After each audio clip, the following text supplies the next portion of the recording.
Hey, you guys, welcome back. It's been a little bit since I've recorded. I spent last week at a women's meditation retreat and it was amazing. We learned a lot about feminine energy and we learned really how to dive into our feelings, to feel our feelings and to really embrace our feelings and to love ourselves through the hard things that happen. So I'm really excited to be back with you guys today. I I have kind of a different type of episode that I want to do today. Bear with me. Okay, so this came to me last night and I actually had to ask God 3 or 4 times if he was sure that he really wanted me to say this. Because it was so I don't know. I don't know how it's going to be taken. So, here we go. Now that I've caught your attention and you're wondering, okay, what is it? Have any of you guys ever watched the movie K-pop Demon Hunters? Like you guys. I am freaking obsessed. Okay, so I have 3 little girls and they're 12, 10, and 8. I had to think for a minute. And so, of course, I've heard the music in the background. I've seen snippets of the show, but I've never actually sat down and watched the show, right? But I love the music. It's super upbeat. It's really cute. I love the lyrics. And so yesterday, we were kind of trying to decide what we wanted to do after school, after dinner. What did we want to do? And one of my girls was like, oh, we should have a movie night. Let's watch K-pop Demon Hunters. And I'm like, oh, yeah, that sounds great. I've actually never seen it. I've heard a lot about it.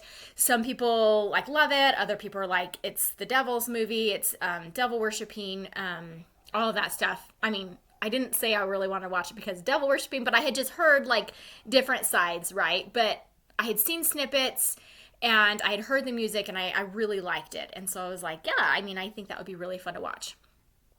So I watched the whole thing yesterday for the first time. And I am hardcore fangirling over here. You guys, this movie, what? I'm just amazed at some of the content, some of the movies that are actually coming out. They are powerful. They are super, super powerful for good or for bad, right? Sometimes you'll see some hidden messages where as a parent you're like, oh, we're not watching that movie anymore. Or this one, my girls are just up there dancing to the music and loving it.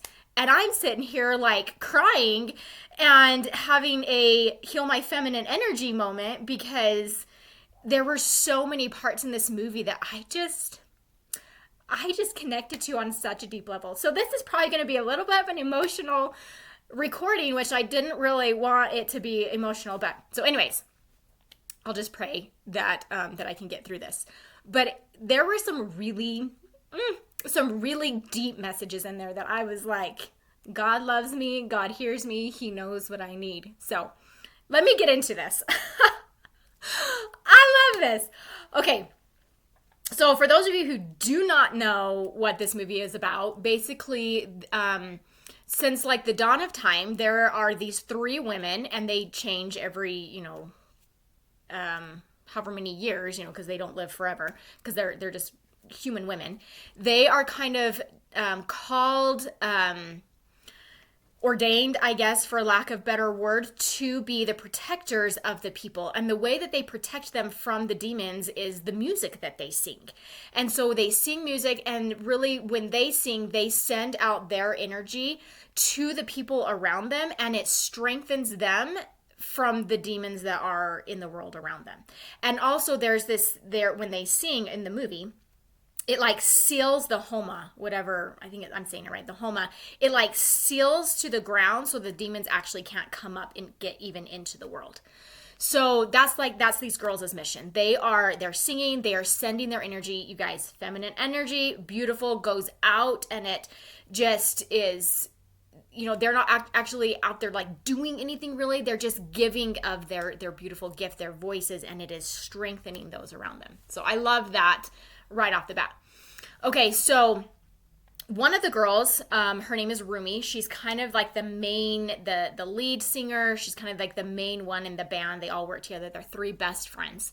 And she has a secret, like a horrible secret that she has been told she cannot share with anyone from her mentor. Her mentor told her. So she's actually part demon. So she has, the way that they will recognize the demons is they have markings on their skin. So she has markings like on her arm or something. And so her mentor has told her since she was tiny, tiny, tiny that she has to cover up. And that the only way that will be able to get rid of these markings forever is when the Homa is sealed for good and there are no more demons ever. So her mission is to really make sure that this Homa is sealed and that no demons can come out. But her friends have no idea, and she wants to tell them. She says, I think that they'll really understand, but her mentor is like, absolutely not. You cannot tell anyone. This is such a scary secret. Like, nobody can know about this. So she's carrying this around, and she's fulfilling her mission. She's out there, protecting the people, and they're just amazing, these amazing women. Well, the demon god, right, he gets tired of not being able to have access to the souls that he wants. And so he devises a plan that he will send demons disguised as men to the world, and they will compete for the souls of these people against these girls. And so these girls, they use their voices is what gives the people power. Well, the demon has realized, hey, this works really well. I'm going to use this boy band to use the exact same method, but I'm going to use their music to weaken the Homa so that I can send more demons out. Okay, is any of this like sounding like, sounding a little like deja vu-y, like this feels like the world we're living in, right? Like there's influences for good, and then there's the other side of the coin that's like, hey, that works really well. How can we influence for evil, right?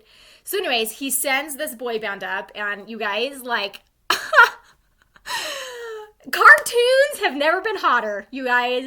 They're so cute. They're just so cute. So anyways, this boy band comes up and they're competing, and now these girls, their audience is divided, and you can see like through the colors rippling through the people how their hearts are being changed, either to be more connected with the demon boy band or with the girl band that is trying to protect them. And they just kind of get into this big rivalry. They're really, really trying to fight for the position, right? So it kind of comes down, it whittles down to this one last big competition. And in a turn of events, the demon god guy, he finds out about Rumi's markings. And he's really frustrated because he can't actually access her. Even though she has markings of a demon, she has protected herself so well with hope and with love and with purpose that he actually can't access her. So what does he do?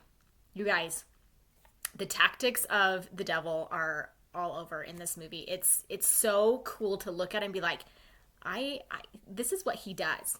Okay, so he uses, as she's going through this, she's performing on stage, right? So they're having this competition of which one do the people like more.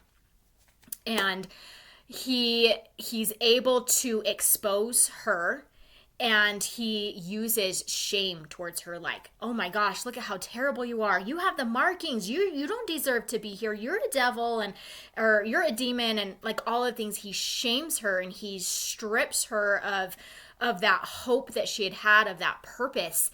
And as she starts to just unravel, she kind of has this mental breakdown, and she just panics and is like, oh my gosh, I can't control it. I can't do anything. I'm completely alone. And she's just devastated.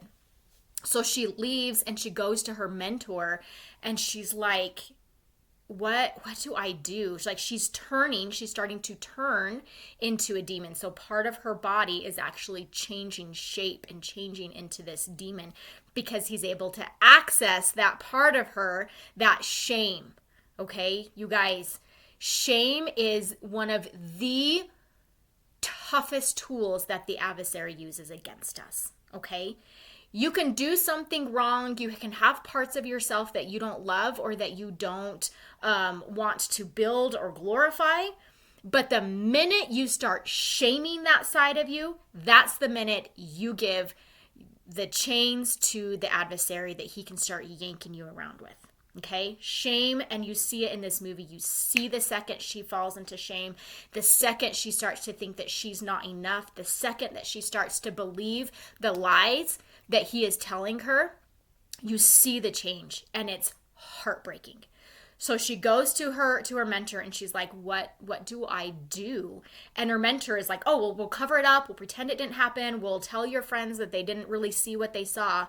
And Rumi is just like horrified in this moment. And she was like, no.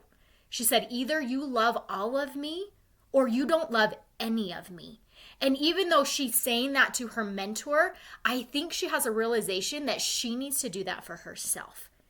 That she needs to come back to herself and be like, I can love the dark parts of myself and I can love the light parts of myself that I want to share to the world. The key is being willing to look at both sides of that coin and realize that it is you. Okay? When you try to hide or to shame yourself, that helps no one. You give all of your power away. When you feel your feelings, if you know, you know, if you feel your feelings, then you can come to terms with how you're feeling. You can embrace that part of you. You can love that part of you. And when you love and embrace that part of you, it heals that part of you. And it no longer has the ability to be controlled by shame. Okay? Oh, you guys, it was beautiful to watch her stand into her power and be like, no, you love me as I am, or you don't love me at all. Like we're not going to, you don't get to just love the parts of me that are pretty. Okay? How many of you guys can relate to that? How many of you guys have had moments where either other people only want to love a certain part of you, or this is more heartbreaking and probably more along the lines of what everybody's done, where we only want to love certain parts of ourselves? Okay, we've got to stop that. We love all of us. Every single part of us. The dark parts, the hurt parts, the parts that maybe we're embarrassed of. You guys, there's nothing wrong with being a human. Okay, you're going to do human things.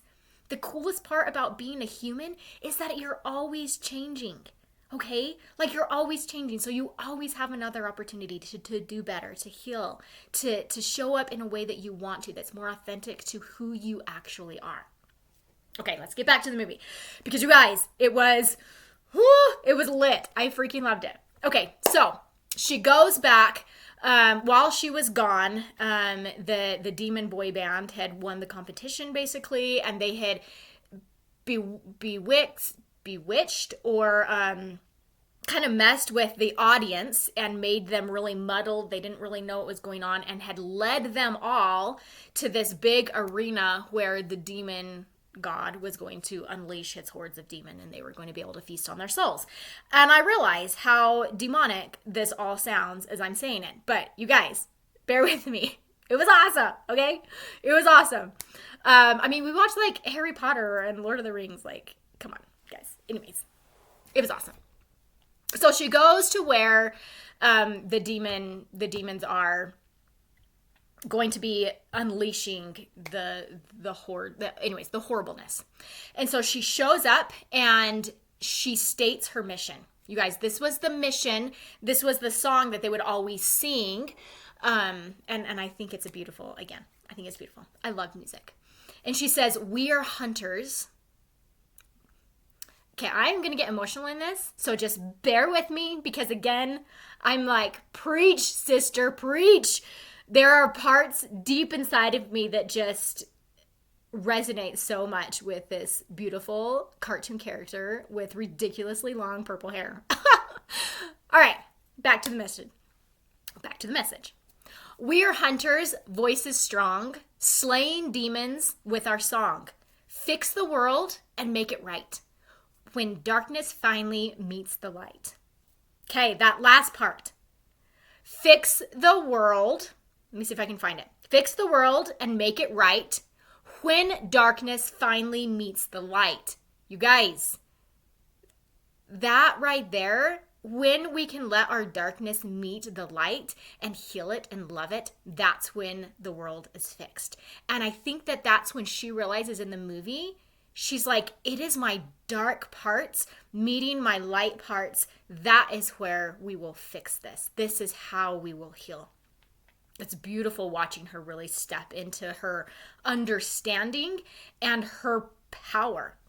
Okay, so then the demon, what do demons do? What does the devil do? He again tries to shame her. He tries to make her feel embarrassed of who she is and what she has come to do. So this is what he says. He says, you can't fix yourself. You can't fix the world. You can't even fix yourself. Look at what a mess you are. And she agrees. She says, you're right. And he says, now everybody sees you for what you really are. And again, she says, they do. And then he says this. Let me see if I can find it. He says, the Homa is gone, which is the shield that had been like off on the earth to keep the demons from coming up. He says, the Homa is gone. He's mocking her because that was her mission. He's like, you failed. You're worthless. Everything you stood for, it's gone. And she says, this part is cool, guys. She says, it is. So we can make a new one. You guys, when she says this and the look in her eyes, again, this is like cartoons. Guys, they're really good at these cartoons, okay? Like, it was awesome. But she says, so we can make a new one. And I felt that so deep. Like, sometimes we have to be stripped of everything we thought we were so that we can become new. Right? Like, the old version isn't going to work. It worked great. It worked great for them for the first half of the movie, and then it didn't. It had to be stripped down. It had to be broken so that they could make a new one that was more in line with who they were and who they were becoming. Does any of this like pierce you and just be like, yes, right? I gotta go watch this movie again. That's what I'm gonna do after this. I'm gonna go watch this movie. It's so good. Okay. And then she sings her song because, again, like, the power that they have is in their voice. The voice and the heart and the purpose that they put into these songs. One thing that I really enjoyed about the movie too, these girls are so high on their feminine energy. Like so high. Yes, they are definitely in their masculine as they are fighting and protecting and all of that. But as they are preparing for that part, they sink into their feminine energy, which is they feel into like, what should we sing? What should we sing about? And you really watch them do this as they're preparing for the song that they're going to be singing for the competition. Rumi keeps saying, it doesn't feel right. There's something missing. It doesn't feel right. And I had to be like, girl, feel into that. That is your superpower. Feel into that. Anyway, I digress. So then she gets into the song, and the song is going to make me cry. I know it's going to make me cry, but I'm going to get through it anyways. I'm going to try it. If I don't, just go watch K-Pop Demon Hunters and feel into the song. It feels so good. So she starts out. She is talking to the demon hunters, but the demons, but also all of the people that are there, and her two best friends are also in the audience as well, because when their band broke up, the ability to fight, the horror around them kind of disintegrated. Anyways, so she's singing to everybody, and she says, nothing but the truth now, nothing but the proof of what I am, the worst of what I came from, patterns I'm ashamed of, things that even I don't understand. I tried to fix it. I tried to fight it. My head was twisted. My heart divided. My lies all collided. I don't know why I didn't trust you to be on my side. Now, she is singing to her sister counterparts, but as I was listening to this, I thought of myself. Like, sometimes I am divided in myself. Sometimes I am my own worst enemy. I am the one who is shaming myself. So I need to get to the part where I need to trust myself to be on my side. right? Like we have to trust ourselves. She says, I broke into a million pieces and I can't go back. But now I'm seeing all the beauty in the broken glass. My heart, I was just like, preach, sister, because for the last year, I feel like my world has shattered. That the things that I thought my life was going to do, the way that I thought my life was going to go, shattered completely. I am on a complete different trajectory than where I thought I was going to be a year ago today. But I feel like Rumi, like I am seeing the beauty in the broken glass. The scars are part of me, darkness and harmony. My voice without the lies. This is what it sounds like. Why did I cover up the colors stuck inside my head? I could have let the jagged edges meet the light instead. Show me what's underneath. I'll find your harmony. The song we couldn't write? This is what it sounds like. I love it. I love all of that. I mean, she's talking about how much we need to love all of the parts of us. She says we're shattering the silence. We're rising defiant. You guys, we are doing that. As we heal ourselves, we are shattering that silence. And we're rising defiant to the demons around us. We're not letting those things that used to shame us, that used to hide us, that used to try to keep us controlled. We are saying, nah, no more. We're done with that. We were called for a bigger purpose. And we're ready to let those dark pieces of us see the light so they can be healed. So that our purpose, our calling is actually valid, that we, not valid, but possible. Because you can't show up authentically if you're not loving those parts of yourself. And having purpose and living in your purpose and sharing your purpose with the world, it requires you to look at those shattered pieces of you. It requires you to look at the darkest parts of yourself and love those parts and heal those parts. We're shouting she says, shouting in the quiet, you're not alone. We listened to the demons. We let them get between us. But none of us are out here on our own. So we were cowards. So we were liars. So we're not heroes. We are survivors.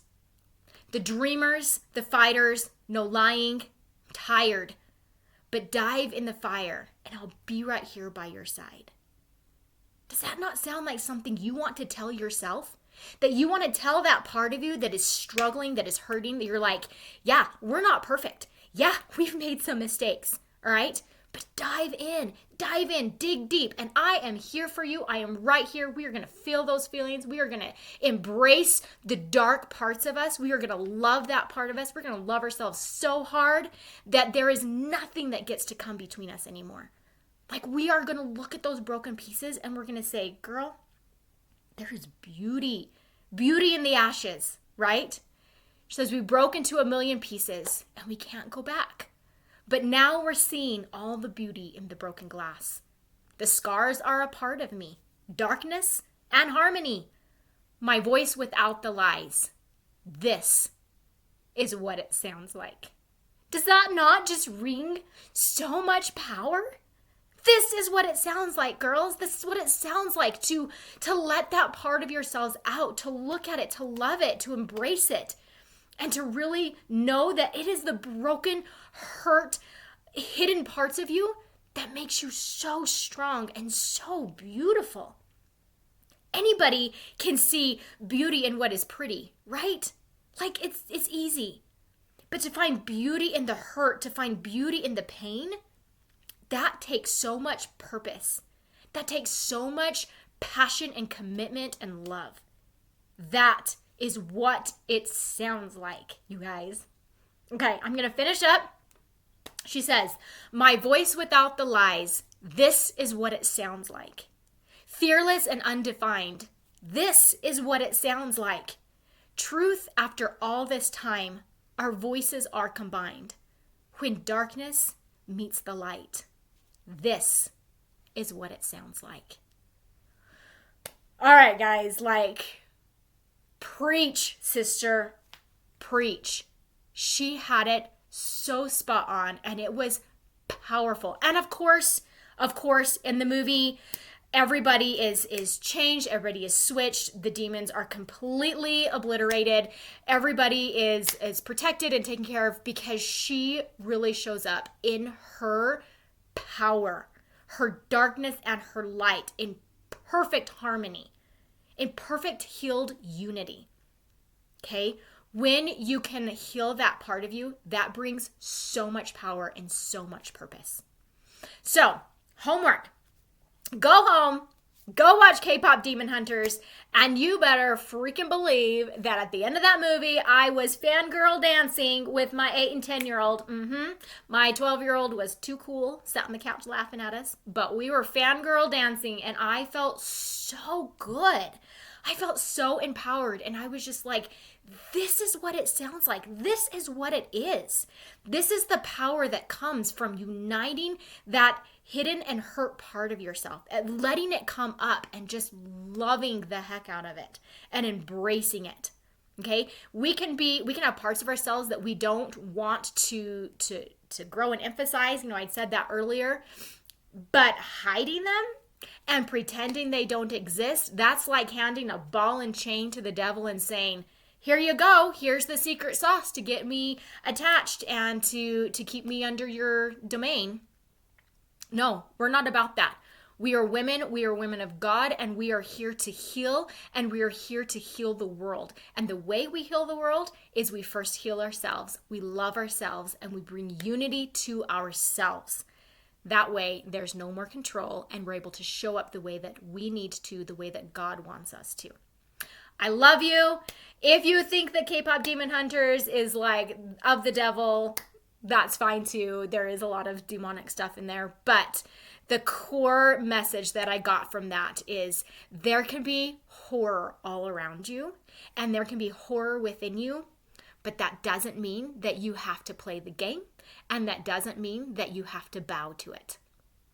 You have so much power within you. I love you, and I will see you next time.